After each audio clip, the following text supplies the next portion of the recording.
Listen, alcohol is just out in 2024. There is a rising trend of going alcohol-free or being sober curious, and alcohol, the truth is, it's just bad for you and can famously impair your sex life. So if you're looking for another way to unwind, relax, or just have fun, I cannot recommend Via's THC gummies enough. Via has gummies for every occasion. Whether it's to improve your sleep, I love their sleep gummies. I take them everywhere. Your mood or your focus. They even have an aphrodisiac gummy called High Love to boost my arousal levels. High Love has a unique blend of cannabinoids and aphrodisiac exotic herbs that are known for their libido enhancing effects. So I've been using Via for a while now, and I absolutely love them. They're a super trusted company. They use premium hemp, natural ingredients, and they're known for their premium indoor THCA flower. All their products are made here in the US. They got quick and discreet shipping to all 50 states, so you can all enjoy them, not to worry. And also super affordable. So head over to viahemp.com and use code Emily at checkout to save 15% off your order. That's VIIAHEMP.com. Use code Emily at checkout for 15% off your order and let me know what you think. Hey everyone, thanks for listening to Sex with Emily. Today's guest is my new friend and colleague, Dr. Chris Donaghue. He's a sex and relationship therapist, author, television personality. Oh, he does so much. It's going to be a great show. We're talking about his work in non-traditional sexuality, sexual deprogramming. I know a lot of people need some of that. Plus, we'll be answering some of your emails. So thanks everyone for listening to the show. It's going to be a great one. You know I'm all about the latest and greatest in sex toys, right? Well, the same company that bought you the Crave Vesper necklace has been in the factory whipping up a brand new high-quality sex toy that will blow your mind. But first, they need your feedback to make this revolutionary toy the best it can be.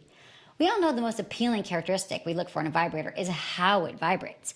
This is why the minds at Crave decided to put the vibrating power in your hands, literally. Introducing the Flex series, a new generation of vibrator that will incorporate your personal vibrating preferences into its state-of-the-art design. They created a Tilt crowdsourcing campaign that will involve you, the consumers, in the development of this toy. From Tuesday, April 21st to May 19th, those who participate will have the opportunity to receive the Flex before its launch for an exclusive low price and actually pick their favorite vibrating patterns. Those top picks will be incorporated into the official Flex vibrator that will then be distributed everywhere. So, how do you get involved in this 4-week campaign? Go to crave.tilt.com. Choose between the limited edition programmable Flex, which lets you customize your own vibration patterns and submit feedback that will influence the widely distributed Flex product. Or you can go to the greatest hits Flex, which is programmed with the most popular vibrating patterns as chosen by fellow Flex users.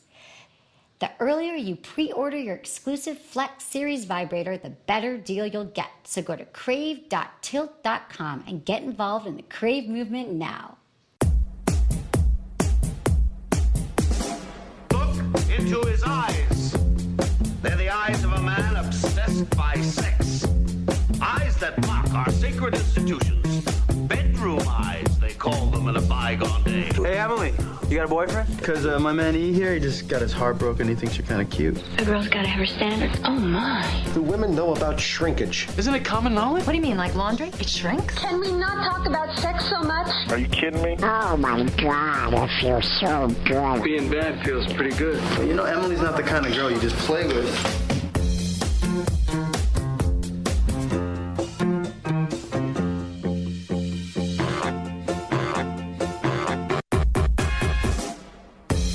You're listening to Sex with Emily. We're talking about sex, relationships, and everything in between. For more information, go to sexwithemily.com where you can check out all of our podcasts, sign up for the mailing list.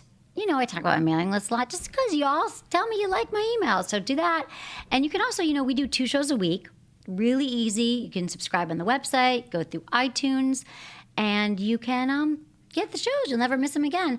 And also, I just want to mention, so I just came back from the Podcast Awards, which was very exciting in Las Vegas. I'll get into that in a second. But what I realized is that podcasting has grown so much, and it's like, so there was the 10th annual Podcast Awards, and I was there 10 years ago, which was pretty crazy. The first one, I started podcasting, and now 10 years later, it's like, there's 250,000 podcasts on iTunes, and it was exciting. I hosted the awards. I have to thank Podcast One, where we are recording right now. They sponsored it.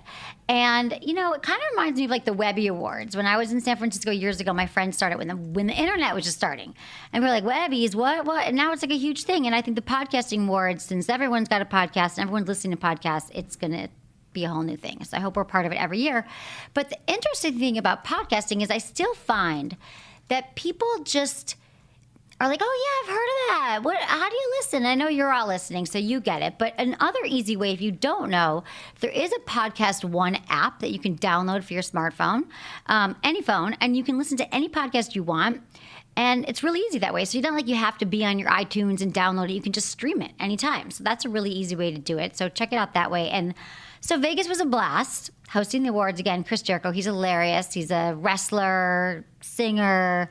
And we got up there, and it was a little crazy last minute. We didn't have a script, but I think we pulled it off, and it was lots of fun seeing all the podcasters from around the world, really, who were there. And also, another one of the highlights for me was running into Run DMC. That was really fun. We went to a late night club, and he was rapping. He was doing his whole thing. When was the last time you saw Run DMC? Yeah. Madison's here, my sister.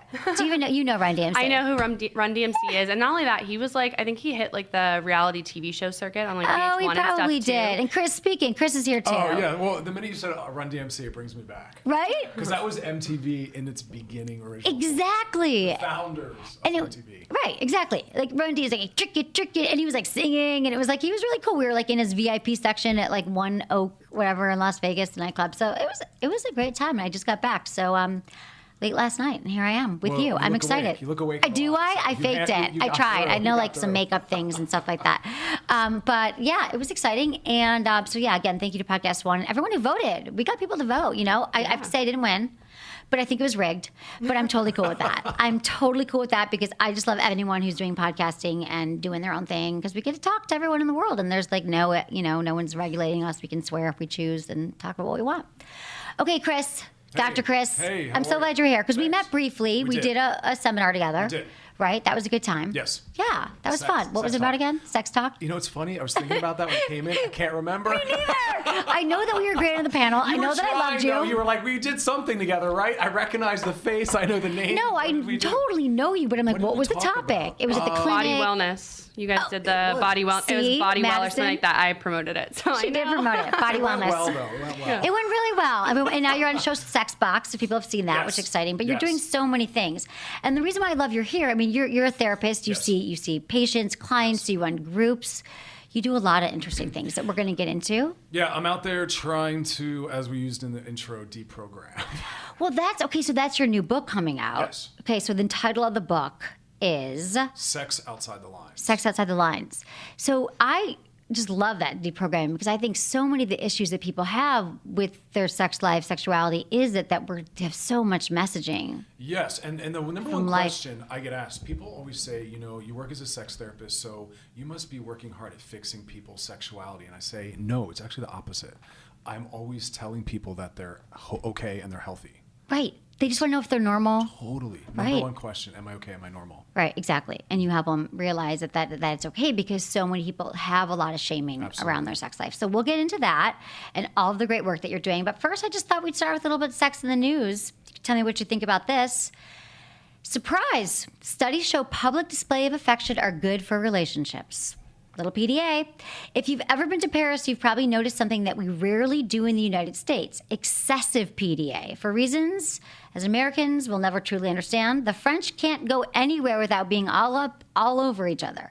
All you have to do is go for a walk through Parc des Buttes Chaumont. Thank God I took French. On a night day, was that right? Parc des Buttes. Sounds good to me. Because I took French, okay? On a nice day, and you'll see French people in love, practically fornicating right then and there without a care in the world as to who might be watching. They don't care. But this is the type of thing that might make some of us cringe. Studies have found that all this PDA is actually good for your relationship. And surprisingly, these studies were not conducted in France. So there was one study, Ohio State University found that couples who are intimate both behind closed doors and out in the open tend to be more satisfied in their relationships than those who don't participate in all that lovey-dovey action. And they say even just engaging And a few kisses here and there in front of prying eyes of passing strangers is great for mental health and contributes to the overall happiness of the couples. And the study goes on. It says that, Americans may never get to the point where, I don't know, are we not that comfortable with PDA? I am. You might. I don't stand for all Americans, neither do you. But do we really not? I mean, I guess we're not. It's sort of a thing. If you see people like making it, you're like, get a room, Yes, I think we all do the double take. I think you take snapshots and post on your Facebook saying, look at what I'm seeing. But exactly. It makes sense. The more you're touching and connecting, the better you're going to feel. Exactly. Right? No matter where you're at. So it says that what the final part is that they found that couples who actively display their affection no matter where they are have more sex. Because if you're doing it on a park bench, then you're having lots of sex at home. Passionate, mind-blowing sex. God, we're so uptight about sex in America, which is why you probably are. Your business is like how many clients do you, like every day you're getting new clients. Well, and that's patients. What it is, and that's why I think the podcast is great. No censorship, right? None. But say whatever the hell you want. Exactly. And my show, Sex Box. One of the first things that happened when they announced the show before it was even seen was the Family Television Council came out saying we want this banned and started a huge promotional ban the show. Right, of course. So. Yeah, no one can handle hearing that word. No, it's true. Right. Again, same with my show. People are like, I love the name. When I was starting out, they're like, I love the name of your show, but how are we going to get people to like advertise or listen? It's sex. And I just read in the news that there is a psychotherapy practice that wanted to set themselves up, and their sign was going to say something about like sexual health or sexual wellness, and the building owner would not let them use the word sex in their sign. Exactly. Yeah, we have those issues. What the hell is the problem? We're trying to demystify this for everyone because everyone is either having sex, not enough sex, and if they are having sex, or they might have some issues with it, or they want more, they want less, and it's in everyone's mind all the time. Oh, how about this? Every song, what's it about? Sex and love. What's every movie about? Sex and love. Exactly. What's every book? Sex and love. Right. What's everything we talk about? Sex and love. Exactly. No matter what, when you're with your friends, and like why you decide to wear that shirt today, or why you decide to buy a certain car. That's exactly what it is. I always say that everything you put on in the morning is your sexual expression, erotic capital. Like, right. Erotic capital. Yes. I love it. It's absolutely true. So it's on all of our minds, but yet, our backwards society, maybe we should all move to France and have a lot of PDA. But it is true. It's a problem. So I'm talking to Chris Donaghue. Your website is Chris, ChrisDonaghue.com. This will all be on my website. And your Twitter handle is the same at Chris Donaghue and Instagram and all that stuff. Dr. Donaghue on Instagram. And so I've got some questions for you because you see patients. I do. And you run groups. I do. And you do all of it. And you have a book coming out, which we're going to get to. But what led you into the study of human sexuality? Because I get asked it all the time, and I'm like, it's such a long-winded answer, but what about you? It's a good one. I was in New York City studying science, totally unrelated to relationships, and got more curious about the human component of everything. So started doing psychology training, and then noticed that sex was the one area that no one really talked about comfortably, no one really acknowledged. But my initial work was in the sex addiction world. Oh, okay. Which is phenomenal because it's a horrible area of the field. It's so shaming and pathologizing. I don't even subscribe to the sex addiction model or the concept. And so from that, I started training in sex therapy, which really kind of brought me out into the health of sex. Okay. And that was when? You're from New York? Or yeah, I'm originally from New York and Philadelphia. I moved out here about 9 years ago. So I'd say about almost a decade ago, started training in the human sexuality, sexology area. And it's changed my life because if you can normalize sex, you can kind of normalize anything. It's so true. And if you can increase your sexual self-esteem, that's just your total self-esteem. And were you having like stuff on your own issues? Like, did it help you with your own sex life? Oh, yeah, for sure. I think what it did was it gave me confidence in just allowing all of my sexual interests to be okay. Right. Which is what, people want to know. They want to know if they're okay. So I think it's also interesting. So you also run sex therapy groups. Yes. And I think group therapy, if people don't know, I mean, I can tell you that I was in therapy for, probably 15 years maybe on and off. And I think it's a lifelong process. Mm-hmm. And I did do group therapy for 6 years once. It was a commitment. It was like, what? People don't understand it, that they're like, why would I want group? I want one-on-one. But there's such an amazing dynamic that happens in the group therapy. I was 6 years every Tuesday night for an hour and a half, and you have to go. And it was probably the most powerful therapy I ever did. I think it is. Can you talk a little bit about it as someone who leads therapy groups? The group experience, I think, is way more dynamic and powerful and transformative than individual because you're literally having to work on your intimacy issues, your communication in the moment, in real time, in front of these people, and talk about a really vulnerable, defenseless dynamic where you're sitting with these people and for 6 years you did it. 6 years, I know. You're really learning how to encounter another person at their deepest levels, Right. right? It's probably the deepest relationships you've had. Absolutely. With those people, Right. It's phenomenal. And I think what's powerful is that because sex has so much shame in it, I think what alleviates shame is being able to present your sexuality publicly and socially, right? Because shame makes us want to hide. So if you can sit in a group among a bunch of other people and struggle with the confidence and vulnerability to talk about your sexuality, that's how you really increase your confidence. Right. So I think for sex, group therapy is phenomenal. And in the group I run, a lot of people come in and they've had their sexuality shamed by 12-step programs or sex addiction or psychologists, and they come in and I normalize and I'm saying, pornography is okay. It can be used in a healthy way. Let's talk about how to use pornography in a healthy way. It's okay that you don't want a monogamous relationship. Let's talk about other ways. Right. It's okay that you're questioning some things that you're interested in that other partners haven't been okay with. So I think it's a really safe space to explore God, sex. it sounds that, and you're still, and so you still see people, and you're here in Los Angeles, Yeah. so they can just find you through your website and reach out. For sure. So in the sex therapy group, so is it all like men, sometimes all women, or is it Brilliant couples? question. So I have it mixed. I think that to separate out by genders is just to reinforce anxiety around opposite gender. I think that having mixed gender together really helps people learn the social skills and sexual skills to interact with everyone. Yeah. That's what I found through my sex group. It wasn't sex, but it was a group there. Was that you realize that everyone in the room, first of all, we weren't allowed to know people's last names. Right. There's different therapy groups have different rules. This was in San Francisco. So it was funny because they made me commit for a year, and I was like, oh my God, a year, like you can never miss, every Tuesday 6 to 7:30 was like the biggest commitment of my life. And then I loved it. These people, but they're not your friends. I mean, you can't hang out after the group, but they like get to know you. They call you on your stuff. I mean, and also you see mirrors in everyone. Oh, so there's right. That's the big thing. That's the most honest relationship you probably have ever had. Exactly. It's so powerful. And I think being able to encounter a group on that level is the most powerfully shame-reducing thing you can have. Right. And then you take that with you out into your individual relationships and try to kind of maintain that. Exactly. Was your group mixed gender? No, it was all women. It was a women's group. Do you think that worked better for you in that way? Well, at the time it did. It was because it wasn't about sex. It was just general therapy. Got it. And it was just interesting because there'd be women. We were all different ages. We probably ranged from like 25 to 60, age 25 to 60 in the group. And people were just, it was just interesting. Like people would be having issues with their boyfriends. And typically in relationships, I've done things that are often more male, like I'm more like have more masculine energy. Sure. I'd be like, well, the reason why I did that is, or they noticed things in me that were in their mom, or their mom did things that were like my cousin. We all just see different things in each other. Right. So I just thought that was really helpful. But I want to ask you, I just saw your tweet that you said, do you want to learn how to use pornography in a healthy way?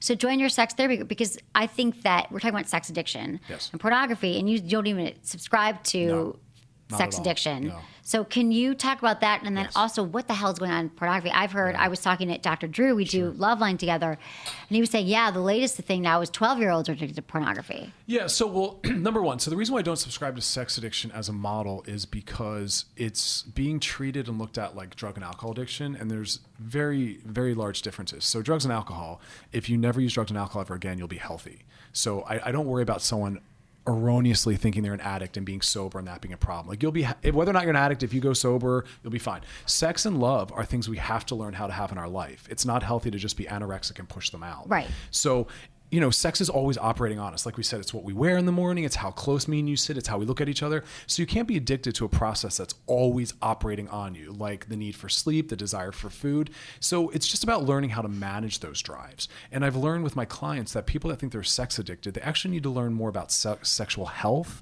And so a guy, for instance, will say, I masturbate every day. I'm addicted to masturbation. I say, well, that's actually a standard. Most men masturbate anywhere from 1 to 3 times a day. So it's just that you need sex education. Or actually what comes in a lot as well is people think they're addicted because they're looking at really diverse, creative, alternative porn. And I say to them, no, that doesn't mean you're addicted. Addiction's not about what you're doing. It's how you're doing it and the impacts. And I say to them, no, that's actually very common. I mean, this is interesting. This is in my book. When they did a study on the most common pornography search words that people type in, what they're not looking for traditional style sex. Right. Most of America is looking for very alternative, creative sexual styles. So that's actually the norm, what we think is abnormal. Right. So a lot of sex addiction that's labeled as such is people are just really confused about what's normal and typical. Well, exactly. But what about, so I saw that study too, what they're searching for, but what about the people who are saying now that since they're seeing all this alternative sex, that they keep raising the bar and then they have a hard time having sex with their partner or with Brilliant someone answer new? to that. This is the kicker, and this is really hard to hear because I agree with you. If you keep pushing your arousal limits, it's going to be really hard to return to your partner. But brace yourselves. If the sex you're having with your partners is worth having, you'll want to have it. Yeah. I think it's a couple's dynamic on some level. And that goes back to shaming and deprogramming, where just because they're watching it, they think my partner won't accept me for this, and then how to talk to your partner about the kind of But sex. again, I always say if your pornography use is far more arousing than the sex you're having with your partner, you and your partner need to sit down and talk about making some tweaks and changes. Right, exactly. Because if you really do have fun sex with your partner, you will be drawn back to that. And here's the other thing I talk about. Solo sex and partnered sex are both healthy parts of everyone's sex life, and you have a right to both. And I see some partners wanting to have their other stop masturbating, and I say, that's not appropriate. This is a huge question. You don't have a right to take control of that. Exactly. And that is huge. I mean, I hear that from mostly from women Right. who are married or they're in a relationship with someone. Like, why is he watching porn? I don't understand. And this has been going on forever. People have been asking this. And it's like, I would say, he masturbated before he met you. Yes. He's going to masturbate now. Men use not that women don't masturbate either, but it's in a different, it's a different context. Like it's stress reliever. You could be having the best sex of your life and you're still going to go and masturbate. Absolutely. And the other things I always say to the women, are you saying to me that you'd prefer it to be with you? Because that's understandable. Then let's work on you initiating sex with him or saying to him, hey, if you're aroused, come to me. But the same women that say that sometimes also say, oh, but I'm not that interested in it. And I say, well, then that's a great way to keep him monogamous. Right? If you don't want him seeking sex outside, allow him to find sex within. Right. And that's masturbation and pornography. Exactly. Yeah. And there are a lot of, I hear that all the time. I got to say, do you find, like me, wherever you go, everyone's like, oh, sex. And they pull you aside with like the millions of questions. Every dinner party, somehow I find myself in these conversations. I'm in line at Whole Foods and someone's like, oh, I saw your show. Can I ask you a quick question? Next thing I know, it's an hour later and we're like, that's the one upside/downside to the work we do is people are like, we need to talk for a minute. Right. It's never a minute. And our younger people, like you were talking about Dr. Drew, our younger children finding porn for sure. I think the problem isn't porn though. I think the problem is that we need to work on talking to our kids about healthy computer use. Exactly. Because what else are they looking at? I mean, the porn, but are they also looking at pictures of people blowing heads off of each other and murder? I mean, it's everything. So it's about learning how to use pornography in a healthy way. And that's part of my group therapy is talking about when and how and what and the impacts. It's not going away. Right. It's so the not answer is going to away at learn all. how to use it and work with it, not to just say it's bad. And so is it, but as part of using it, monitoring it, do you tell me, what if a guy, because again, addiction, and I agree with you that it's way over labeled that so many people are like, oh yeah, celebrities found cheating on their wife. Oh, he's going to go to sex addiction therapy. No, it's not about that. Yeah, you know what's funny about that? Half of those celebrities, it's not that they're sex addict, they're just a jerk. Right. Like you are just mean and have no empathy. You're not honoring your vowels. You're a jerk, not an addict. Right, exactly. Let's call it what it is. Right, you're a celebrity. You can sleep with anybody. Yes, and That's you're taking what it advantage is. of that. Yes, right, you're let's call hot, that out. Right. Thank you. There's 50 women throwing themselves at you. I Exactly. wouldn't say you're an addict. I'd say you're an opportunist. That's fine. Yes. I totally get it. It makes a lot of sense. Okay, so... but the other thing I was going to say about it, though, is when it does, so not calling it addiction, but I always say, like anything, when it does become a problem, if you're doing it 15 times a day, you can't leave your house, you lost your job, because you're watching porn so much. Call it a problem, though. Call it a problem, but not sex. addiction. Yeah, or even compulsive sex, problematic sex. But the addiction word I don't like because of the connotations that come with it, because the solution can't be abstinence or whatnot. You have to learn how to have it in your life. So you got to learn how to work with this thing. And if we call it an addiction, it makes it always bad and fear-based. So true. And that's not going to help you. Right, because we're not going to stop loving and have sex. I totally agree. Okay, so let's talk about your first book coming out. When does it come out? People can pre-order now. July. You can pre-order now on Amazon or Barnes & Noble. I've been working on this thing. I say jokingly, it's like I've had a baby for 4 years and I'm ready to birth it, finally get out of Congratulations. my body. Thank you. This is very, very exciting. Yes. Okay, and so the name of the book is Authentic Sexuality in a Sexually Dysfunctional Culture. Yes, Sex Outside the Lines. That's the title. Okay. Yes. Sex outside the lines is easier to remember, Yes. right? Okay. So, so tell me about the book. Okay, so the book is not a traditional sex book. A lot of the traditional sex books are very anatomy based and how to. This is more thought based because I think the work in getting healthy with sex is our relationship to it and how we think about it. So it's more based in that, and it explores the concepts of how we're obsessed in our culture with being normal. And I always say normal's not the goal. Normal's not healthy. What we call normal is usually a really horrible conformity-based thing. Go with the abnormality. That's gonna serve you better. And then I, get into a little bit of the problems with sex education where it's not honest. There is no sex. When it even exists. There is no sex education. So that's what we're on. Let's have it. But when we have it, let's make it honest and really, let's not just say, hey, if you fall in love, you get married. No, some people fall in love and don't get married. Some people fall in love and choose polyamory. Some people fall in love and aren't monogamous. Like, we have to really present all the options. There's a lot of relational sexual options. We have to present all of them. Right. It's not appropriate to leave out a segment of the population and not address their specific concerns. We have to talk about queer identity and gay and trans and polyamory. It's not supporting anything. It's just being honest, and education should be honest and real. I also talk about a lot of psychiatrists and psychologists that I think need some training in human sexuality, and they're really just perpetuating these horrible norms of the culture. They don't have any training in it at all. And then they come in my office and I have to de-brainwash them because they've come in thinking all of these things that they've been talking about are really horrible. I mean, here's an example. There's a sex addiction treatment program in LA, and on their website they say healthy sex only takes place in committed relationships. Okay. Right. Now, how many of us have had sex without being in a committed relationship? Probably all. Raise your hand. Yeah, raise your hand. Right, exactly. Yeah. So that's not appropriate. That means we're all unhealthy and we all are sex addicts. We're all acting out our sex addiction. That's not true. Come on. Not everyone has sex within the context of relationship. And I say this in my groups. You can have healthy one-night stands. If you're a healthy adult, you meet another healthy adult, you're aware of the consequences, you're fully consenting. Right? You can high-five each other and say it was nice to meet you and go off. And that could have been very intimate. That could be a very intimate Exactly. experience. People, right. So that's in the book. And then I talk a lot about new styles of marriage and relationship, because I think, and this is a little one track, but we traditionally operate with what we call healthy for marriage and relationship from this very American individualist notion. And I like the idea of being more relational, thinking in more relational terms, where it's not, here's the example I give a lot of times. So if a kid falls down, especially if it's a male kid, we'll say to him, you're fine, brush yourself off. And I don't like that idea, because the idea is that you're on your own, people aren't there for you. And I love the notion of more of a codependent style. So a lot of the things that people are calling codependence and love addiction, I'm calling healthy relationship. Interesting. I want you to be more codependent. Right. Okay. To be more, not so, though typically people are raising kids to be way more independent. And I think that's horrible. Because you know what independent kids become? Look at me. That's what happened. Well, I don't know, Emily. You seem pretty successful and healthy, so we can. Do you want to do a little session here? Yeah, we can unpack what that means. No, yeah, totally. But I think raising independent kids raises independent adults, and then they're relationally independent. And then your wife is in my office, or the husband saying, "My partner is not relational. My partner's too independent. My partner doesn't think about me or consider me." And I think it's a horrible model. Right, it's a horrible model. Yeah, I understand what you're saying. So what do you? Okay, so I was just the trigger in your book for me. I mean, I love the description. Sure. It was about. I'll read this again about your book, Sex Outside the Lines. So. You pull apart cultural phobias with a sex-positive therapy practice, a kind of sexual deprogramming that helps people see and accept the desires they have, even if they don't align with societal expectations that are really natural, healthy, and part of having a great sex life. So I think that this is great because it is true. People are so, I don't think that people are, first of all, we know people are delaying marriage. And there's so many different ways to have a relationship, alternative relationships.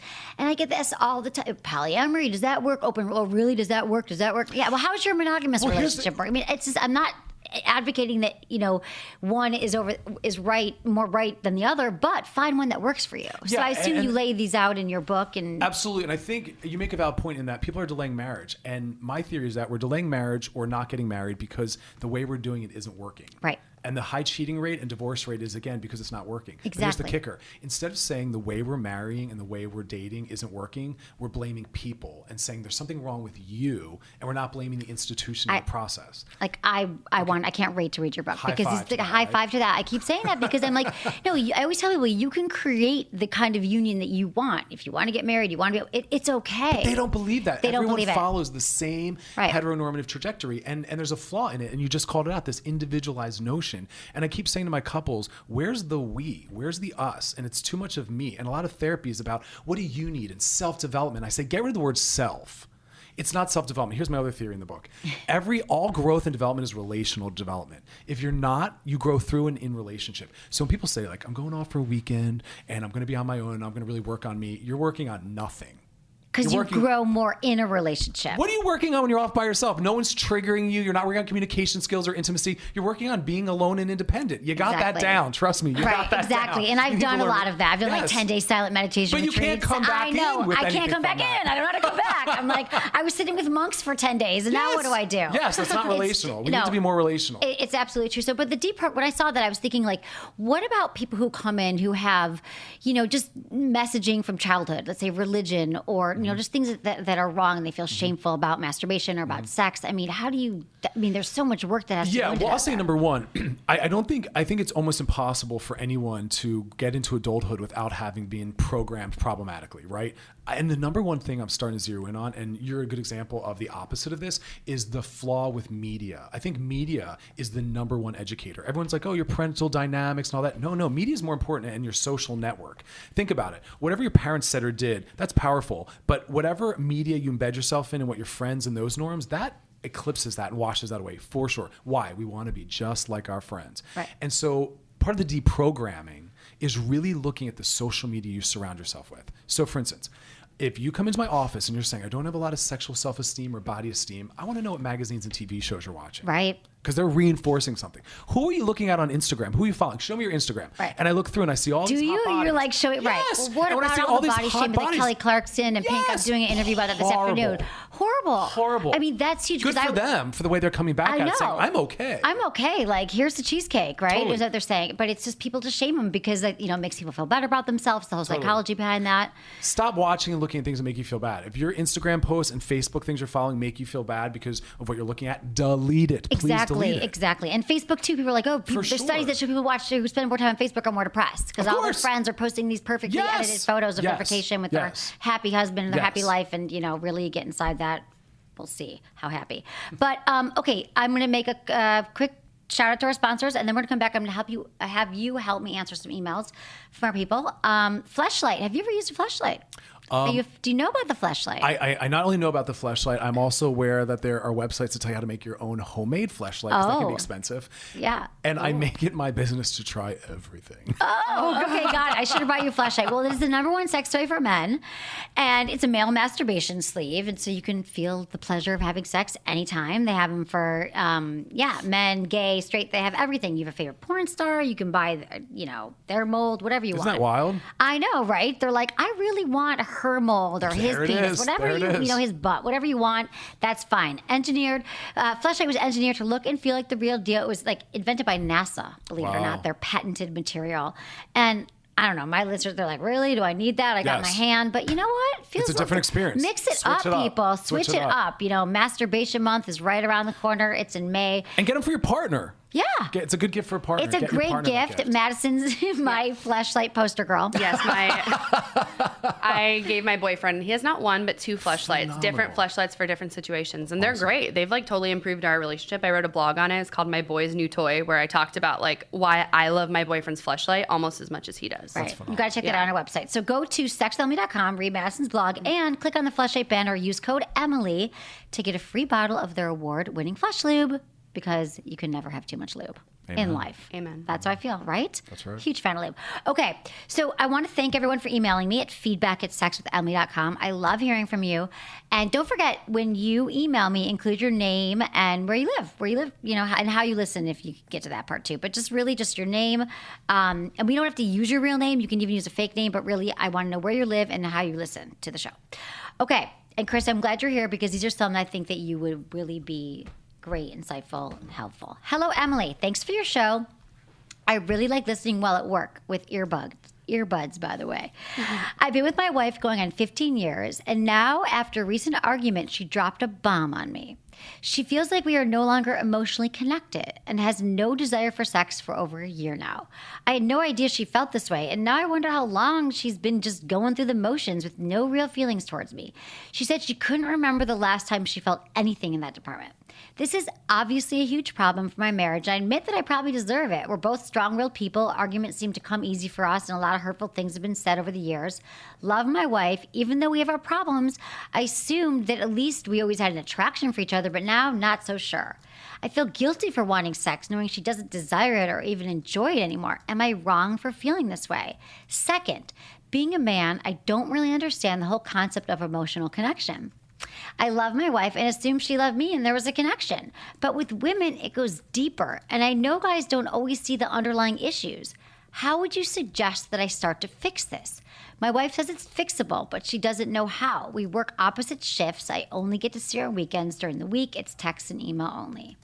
Please offer some advice to this helpless romantic who finds himself lost. I love your show. Keep up the great work. Thanks, Ryan. Wow, that's a comprehensive question. Right? It's all Okay, in so there, I Ryan. mean, the whole thing. Like, first of all, I thought it was so interesting. He's like, what does she mean by emotional connection? But then, I mean, low libido, she's not interested anymore. Where would you There's take that this? individualistic culture notion that's problematic, though, that I don't understand emotional connection. Of course you don't, because you're doing exactly what you're supposed to do, which is being a man in our individualistic culture, and you don't understand connection. So you're where you're supposed to be, Ryan. Like, a lot of people are going to relate to this question. Number two, I say this with all the care and the love in the world. You know, your head must have been in the sand that for an entire year there was no sex and this was a problem, and it's only now that you're realizing it. That's a huge concern. Couples don't know how to talk about sex. It's yeah. So this is what I say. I understand you're working different shifts. The most important things for connection are touch, eye contact, and time together. You have to find a way to do that. It's not going to work if you're only doing it through text and email, which I think is what he said. Yeah. You have to find a way to get the touch and the eye contact. And that's how you build emotional connection. It's what you say, it's how you say it, but it's also the ability to sit before them, touch them, and look at them. So when I work with couples like this, I have them face each other, touch each other somehow, hold hands, put their hands on their shoulder, lay on each other, look at each other, and begin the process of dialogue. And that's intimacy. And that's where you have to start. I don't mind, and I do love the idea of some couples saying, we haven't had sex in forever, we're not feeling intimately close, and I say, start with sex. If you can start with sex because you feel safe and comfortable, you love this person, that can fast track you to the intimacy. But if you're feeling that's too soon, then work on the touch, time together, and eye contact. Right, and sometimes I even say take sex off the table then. Absolutely. And start reconnecting like Sure. through eye contact and Sure. through touching and through, maybe therapy. What would you think about them being... They're the number one prime candidate for sex therapy, for sure, couples and sex therapy. It's true. It's a really interesting thing. People think, oh, sex therapy, am I going to have sex therapy? No, there are therapists like that. But no, really, it's just talking about, the issues that are going on. Who knows why? There could be other things from their childhood, or maybe they weren't really, who knows? And it's going to be a little bit of your life's work where, I can't drop an answer on you right now that's going to solve everything. You're going to have to learn slowly about the emotional connection stuff. And that happens in therapy. Yeah. And then 15 years. So, good for you guys that you're bringing it up now. I think this will explode your relationship. And if you really, Ryan, you really take this on as like your I know you guys both work and you're busy, but this should be your number one priority right now. And I think that if you really stick to this and you stick on finding the right therapy or the right course that works for you, that this will blow your relationship in a really good way, and you guys will find yourself reconnecting like never before. Yeah, because as you just deeper. said, if your relationship is not your priority, it's going to feel like something that's not a priority. Exactly. And a lot of people deprioritize the relationship. I got that going. Now I got my job. I got the kids, and this is a big problem. Check. Everything runs on its own, but right. it doesn't. But we don't have sex anymore. Okay, then you're roommates. Let's go back to working on the sex. Okay. Well, thank you for that. Okay, next question. Emily, I just started listening. I'm a big fan. I'm a happily married man to a beautiful woman for 15 years. A couple of kids and sex is good, but I have a number of desires that I want to try before we get out of our 40s. But she's not really up for trying. I think she would like to try some of them, but there's a stigma she's concerned about, but no one else will know. Some of the things on my sexual bucket list. Ready? Watch porn together. Make our own porn. Mutual masturbation. Go to a strip club. Additional partners. 3 or 4-way. I'm even up for a male, female threesome. Go to a sex club swinger party. Anal. She let me do her once. I would like to wear a strap on and have her do me. Some bondage. This goes on. This Jesus is my Christ. guy. This guy is really good for you. Let me just stand out and say good for you for being diverse and creative and confident, because you're hitting everything. I mean, you've got a very comprehensive list there. I know. You're not leaving much out. What doesn't he want to do? Some bondage. So he says, is something wrong with me? Am I a pervert? She's aware of most of these, though I never laid it so clearly out as I am here. So how do I get her to try some of these things? Or should I just give up and be thankful for the great sex we have in our strong relationship? These have been recurring fantasies of mine for years. And it's just better to keep it as a fantasy. I look forward to your response. Signed, Wondering. Oh, wandering. I mean, how long have they been together? Yeah, 15 years. 15 years. Same thing. I mean, how do you because it's true, you come together and she might just be thinking, what? Like any one of those could trigger her. Sure. So they probably, I'm assuming, never really communicated much about Yeah, their well, desires. let me start here with you, Wanderer. Number one, you're healthy and you're okay. Nothing I heard in that list is anything that one should feel bad about. You're not a pervert. You have to start with feeling confident in it, though. You can't present sexual options and novelty to a partner if you're feeling unsure and fragile about it yourself. So I want you to get secure in it. So I hope maybe I'm giving you the permission to do so, and that will be enough. But number one, when you have a sex partner, you have to always understand that's another human being you're trying to have sex with. So yes, you have to take into account their comfort and what they're interested in. But I think the beauty of sex therapy is using sex therapeutically and the use of sex to grow and to learn. And you can't do that if you're not getting a little anxious and trying things. So I want you to lovingly talk to your wife about going into some of your anxiety and doing some things that maybe she's unsure about, but if it's safe and consensual, it can really bring you guys together. And 15 years of marriage, you're going to need some novelty brought in there to keep sex going good. That's what keeps it interesting. But see, I hear this all the time, and this is what I've tried to explain this, many different ways on the show and in life that, after 15 years, I'm assuming they probably haven't talked about sex a lot before this time when he's starting to feel this anxiety. I've had these fantasies. I've had this, and I hear this from men. She just says no. She won't talk about it. She won't do it. She's shut down to it completely. So I don't present her with this entire list. Not that we're judging it at all. But it could be overwhelming to have that list laid out before. I'm like, this kept going. We got some work to do. No, I'm down for all of it. But that's we're not married. But I want to go deeper. I want to say, number one, that if your wife is that uncomfortable and hard to talk to or shut down, I feel like you need to start by talking about other difficult conversations first and learning how to, as a couple, talk about things that you're unsure about and anxious about. Because if she shuts down these conversations that quickly, then I'm thinking there's other communication issues. Well, usually there is, right? So usually couples stop having sex, or if things are just sort of stale, it's because there are other things that have gone on in the relationship that we repress, that we don't actually talk about. But have you seen in your practice, I'd love to hear about like some of your couples, maybe this would be just an inspiring story, that have maybe come in with similar issues and how you've helped them break through some practices that you use? Yeah, for sure. So couples come in, of course, not because things are going well. It'd be nice if they did. Right. But they come in because there's problems. And to relate to something like this, I've worked with clients where one comes in and they're saying to me, there's things that I'm sexually interested in, and either I have or I haven't, but either way, I know my partner would be really uncomfortable with it and they'd shame me with it. And this is what happens as really beautiful and really powerful. The goal isn't to get that client to a place where their partner says yes. It's to get them to a place where they can talk about it, where they can sit in this beautiful place of intimacy and honesty and say, because I love you and because I'm committed to this relationship, I want you to know all of me. And so I want to share with you things I'm sexually interested in. Maybe we won't do them, but I want to at least express them to you. I want to at least be able to talk about them. Because if we're going to stay together for another 15 years, we're going to encounter other difficult topics. And if we can't talk about sex, we can't talk about any of the other things that might come down the road. So it's just an activity of learning how to be close and intimate. And so I love sexual dialogue between couples. It's the most honest part of you. It's beautiful. I mean, especially being in a room with someone where they feel safe, because you're the trained therapist. And then it is true. I was in therapy, not sex therapy, but with a boyfriend once, and it was just the most powerful. We went for a while, but one boyfriend, and just having the therapist say, okay, sit, like turn your chairs, face each other, like say those things. And I found myself being able to say things that this was years ago, that I could never have said, just the two of us. So a lot of couples do, as soon as I feel like go to therapy, and it's like, oh, is that your only answer? No, I mean, because it works, because it really helps, because there's certain things after 15 years, clearly in your relationship, wondering that you are not able to break through those barriers. And so you just might need to go see Dr. Chris here. Right? That's right. Okay. Body image problems. It's our next email. Emily, I love the podcast. I'm 34 years old from Phoenix, Arizona. For my entire life, I've been a big guy. At my heaviest, I was over 500 pounds. Over the course of 3 years, I've dropped nearly 180 pounds. With that, I've changed tremendously. However, I'm still very caught up in the habits of the old me. My confidence at times suffers due to this because I was so used to feeling so badly about myself. Hearing your show on the topic of body issues and confidence issues really hit home for me. Due to my confidence and the way I feel about myself for so long, it's so hard for me to make that leap and approach and talk to women sometimes. I always talk myself out of it by thinking, why would she be interested in me? As you can imagine, this is incredibly frustrating. I'm extremely outgoing and love having fun and being around people. It's just when it comes to women, it's hard for me. Your show has helped in these areas, but I'm still having issues. Is there anything else you can recommend I can try or do? Sincerely, hopeless romantic, Mike.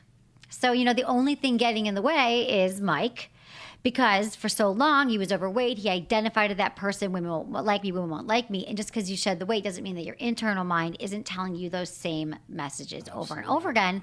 And what I often tell couple, guys, you just got to practice, you got to go out there, you got to start talking. But really, this is his mind that's just stopping him. So no matter how many times I tell him to approach women, this is an inside job. Right. So two things. Number one, I think this is a relational social issue and also a sexual self-esteem, and they're kind of combined. So here's where the beauty of online comes in. Whether you like it or not, everyone's going online for dating and sex. The numbers are multiplying in the hundreds of thousands every day. So we have to learn how to do this. Here's the beauty of it. A lot of my clients or in my groups don't have the confidence that I wish they did to go up to someone at Starbucks and say, hey, I noticed you. I think you're attractive. I'd love to take you out. Okay. You like lattes? I like lattes. Exactly. I love right. chai. So this is where online's beautiful because it's a safer, more distal way to practice approach skills and the skills of courtship. And so I would say go online where you can send an email and you can practice reaching out to people. And it's important for you to do that because I want you to see people responsive. I want you to see that people are interested and attracted to you. Right. So it's a really good way for you to kind of increase your sexual self-esteem and capital. And so go online. Go online. I don't think it's lazy or easy. I think it's a really beautiful first step before you take it out into the real world. Right, because he's saying it's really the approach. And then course. once he's sitting there and he found this woman attractive to him, hopefully that will help him move on. It is true. I mean, online dating is like, my mom called me the other day. She goes, Emily, because I'm dating, but maybe you should date online. Do you know much about it? I mean, like, have you tried the different? Like, Mom, I talk about it all the time. It was hilarious. I mean, because I haven't dated online that much, which is funny. I think it's great in some I've done a little Tindering. There's some flaws. Yeah, I think Tindering's interesting because I think it's about giving yourself the opportunity to date. And you can only come in contact with so many people if you have a busy life, right? Exactly. You're as busy as I am. Yeah, and in LA, like even less San Francisco, it's like I'm in the car. Yes, exactly. You're not in New York walking on the streets. No. So we're not in France having sex on a park bench. Exactly. So I think online dating is a great way to get a really concentrated number of people that are interested in dating. I think it's phenomenal. The other thing I say to the online dating though is take it into the reality as soon as possible. Do not get trapped in days and weeks and months of texting back and forth. If it seems like a match, meet as soon as possible to really see if that chemistry and connection. I agree. Stop with. Don't even give out your number if you're running late, but stop with the texting or even the, God forbid, I always call it premature escalation before you meet someone. And you're like, oh yeah, you're hot. What are you going to wear? And then like they're sexting and they've never met. They create this whole image and fantasy about this person. It's let down when you walk in. And the second they walk in and they're like, oh, why did I waste so much time texting? So meet them as soon as you can. Yep.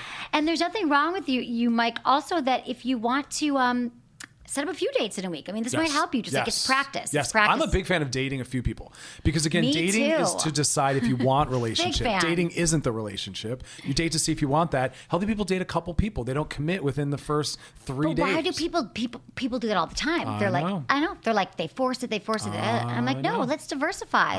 You take. I've also had people that when they found out the person they just started dating was talking to other people, they said that they're not really serious and they're not going to see them anymore. They couldn't really be serious about relationship if they're seeing multiple people. No, it's because they're serious. Exactly. That they're seeing multiple people. It's because they have self-esteem and they want to really see what connection. This is the kind of messaging that has to get out there because I hear that too. Like, oh, he's a player. I'm not going to go out with his dating. Ridiculous. I see my Tinder stuff. That's in the book. It's in the book. It is in the book. I was going to say, do talk lots about of people. Yes. Good. Date I a lot of cannot people. wait to You read date your and then book relate. outside the lines, and they can pre-order it. Yes. Which is awesome. I love that you're covering all these things because no matter what I do, being even on like a public show like Loveline or my show, podcast, people are just.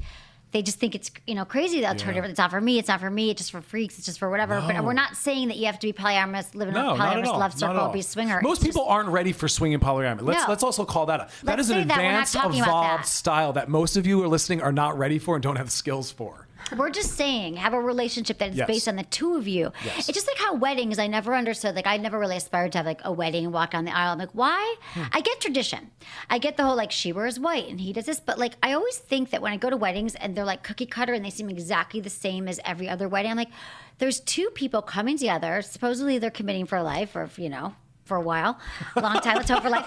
Why not make it an amalgamation of the both of you, of who you are, who your traits are? Like, create a beautiful ceremony. Because we're obsessed with normality. I know, because we're going to be judged. I couldn't do that crazy thing. My grandma's going to be there, Wear a red sash on my white dress. What will they think? Right. Maybe that you're cool and think for yourself. Exactly. Maybe that you're interesting. Totally. No, it's very cookie cutter. It's kind of boring. I agree with you. And that's, again, the message of the book. Normal's not the goal. Stop trying to be normal. The minute you ask that question, you're you're asking the wrong question. I love that. Everyone wants that. Because that is sort of the basis of most questions you get asked is like, am I normal? Like that's sort of like if you, I love that you're covering this in your book. I'm very excited about it. You can have like book signings and stuff like that. I'm going to do it. Yes. Okay. I'm going to be all over it. Okay. We've got another question. Emily, I'm a 24-year-old male who just moved to LA from a very small town in Missouri about a year ago. I also just came out as gay around the same time. My question is, since I didn't really realize I was gay until much later, I am still a virgin. I really feel like I'm ready for sex, but I was wondering what your thoughts were on my first time being a hookup on an app like Grindr. Do you feel like I would regret it? I don't know if at this point in my life it has to be a special occasion anymore, but I'm not sure. Also, growing up in a very small conservative town, I don't know any great resources on safe gay sex. Any help would be much appreciated. Thank you so much, John. All right, John, put on your big boy pants. If you're living in LA, you're 24, you're going to be expected to have an adult dating and sexual relational style. You're not back home anymore. And so most people are comfortable with hookups and anonymous sex. It's part of their development. A lot of people have sex and then remain friends with those people. That's how they build friendships. So you have to understand what's occurring socially. You don't have to do it that way, but I want to just normalize that there is one path where people date and get to know each other psychologically and romantically and then go to sex, and other people do it in the reverse where they have sex first, and then if that went well and the connection's there, then they decide to stick around and go on a date afterwards. They're both possible. Again, a lot of people are on these online sex and dating apps.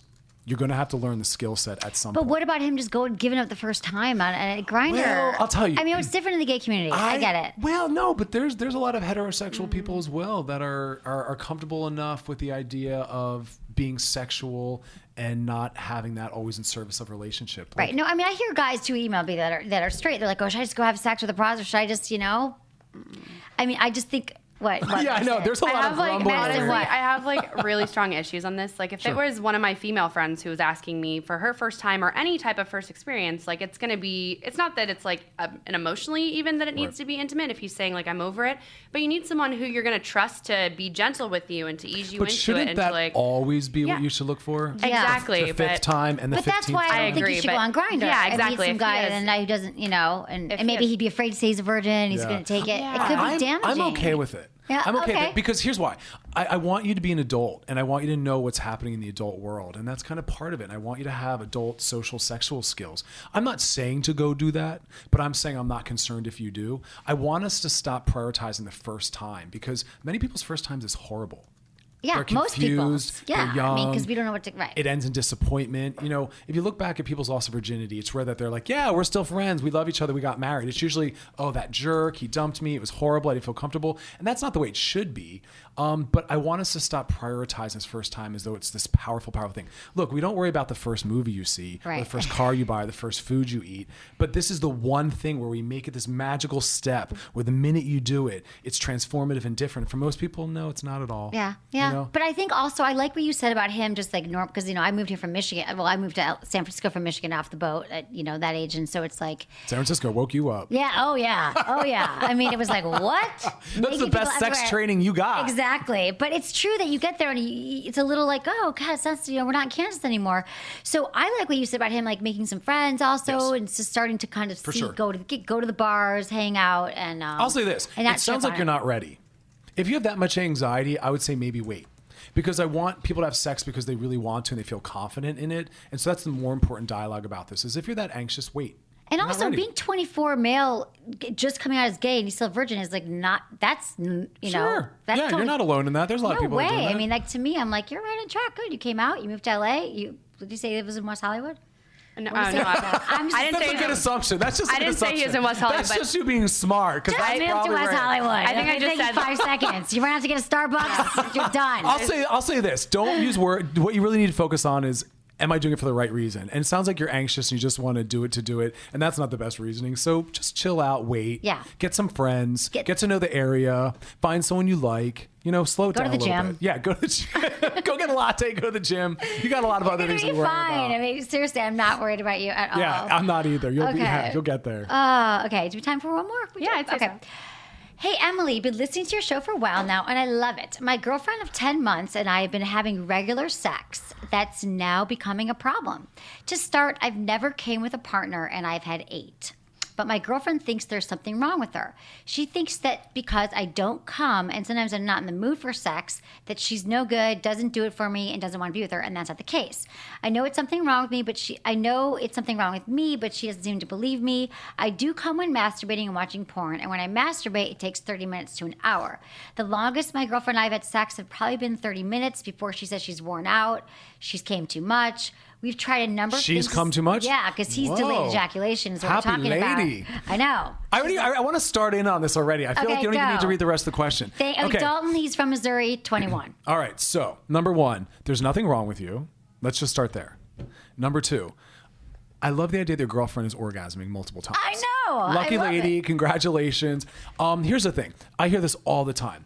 It's understandable. I get it. Partners will personalize if you're not able to stay hard or ejaculate. What's wrong with me? Do I not turn you on? It has nothing to do with that. It's called you have a biological nervous system. Some people's are sensitive where they come sooner. Some people's longer. That's not going to go away necessarily. You're always going up against how your body functions. Number two, if you're masturbating, I know you're saying it takes you when you masturbate 30 minutes to an hour, but I think you're also reinforcing and training yourself to do that. So I'd say either number one, stop masturbating for a while. He said he stopped. That was the part. Good. Yeah, he said he stopped for a while. Or number two, you should not be doing it that long because that's really, really extending yourself into an amount of time that your partner is not able to keep up with. What about mutual masturbation? Or what about getting him a fleshlight? She jacks him off mutual. I don't know. I want to point it out that I want you to lovingly say to your girlfriend, what is sex about for us?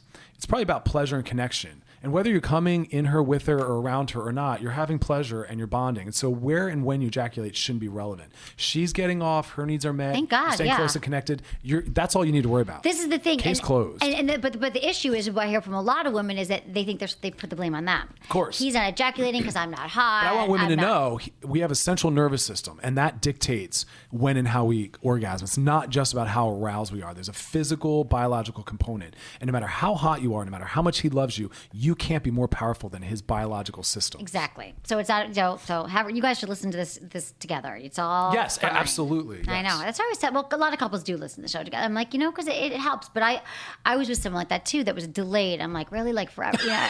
How much time? Or like giving a blowjob. I'm looking at your face, and you're like, it was like an hour. Like, can we turn on something to watch on TV here? Because this is not. But Stop! Don't go for an hour. Sex is fine too. Yeah. I think. But then they feel bad. It's the whole. Did you cycle. personalize it at all?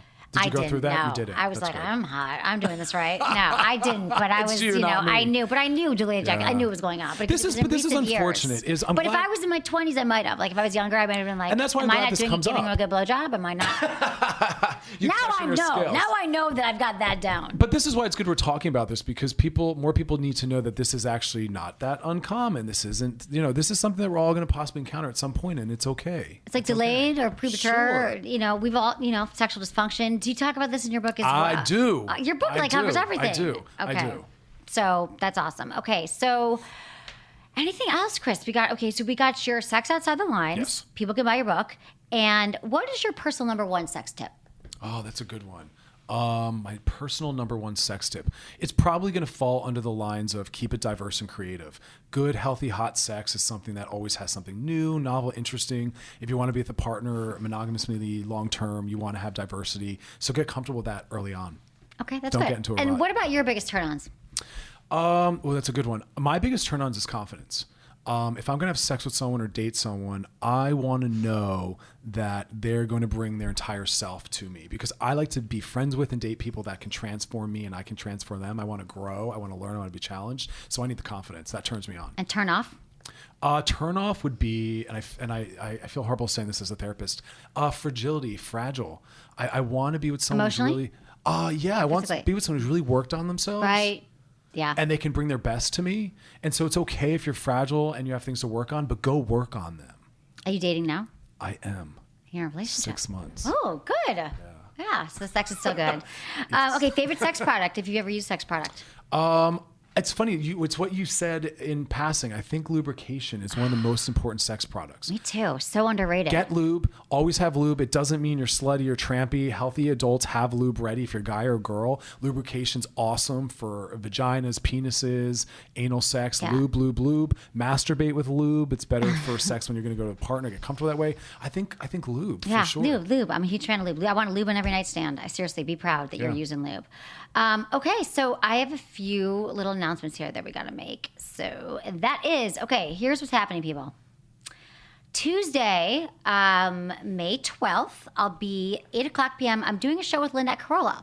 She's got a podcast called For Crying Out Loud, and it's at the Ringhorn Flats. And it's in Hollywood somewhere, and there's information on our website. It's in downtown Hollywood, and once we have all of the details, they will be up on our website. You'll be able to find them. We'll be promoting them heavily in And May. she was on the show a few months ago, and she's awesome. It's going to be a really funny show, and it's going to be live, so come see us in Hollywood. Also, we are taking the Sexual Health Expo on the road. We did an amazing one in Los Angeles in January. Was that? It was January, and now we're going to be in Phoenix, Arizona. Join me April 25th and 26th. It's a weekend of sexual wellness, education, fun. Email me, feedback@sexwithemily.com, telling us why you want to go to the Sexual Health Expo, and we'll send you a 2-for-1 promo code. Also, we always need interns. We love our interns, social media, marketing, all that stuff. Email us again, feedback@sexwithemily. And was that all my announcements? That's good? I think you're good. I think I'm so good. Follow us on Facebook, Twitter, Instagram, Sex with Emily. And if you're not, like, why aren't you? Because here's the thing. You like my show, that's fine. You don't have time to listen all week. You're like, oh, God, 2 hours of Sex with Emily. If you go to my Twitter, you go to my Facebook, we give you a lot of information there that's fun, playful, but also really useful for your sex life. So we appreciate all that. And Chris, where can they find you? We announced it earlier. Oh, yeah. drchrisdonaghue.com, on Twitter @ChrisDonaghue, or on Instagram @DrDonaghue. Awesome. Thank you for being Thank here. you. This is so great. And get his book, and it's all going to be on my website as well. And thank you, Madison. Thank you, everyone, for listening. Was it good for you? Email me, feedback@sexwithemily.com. Hey, thanks, everyone, for listening to the show. We talked a little bit about penises, and so now I'm going to talk to you a little bit more about penises. So, as you know, we talked a little about delayed ejaculation. Premature ejaculation is also a huge issue for men, but also not just premature. You might just ejaculate a little bit before you want to. So let me tell you about Promescent. It's a quickly absorbing delay spray that allows you to have the sex you want. Promescent closes the arousal gap between men and women. You know, you might just get there a little faster than she wants. Promescent helps you last twice as long, and thousands of urologists are recommending Promescent. It's the only FDA-approved treatment. Go to promescent.com. That's PROMESCENT.com. Thanks for listening.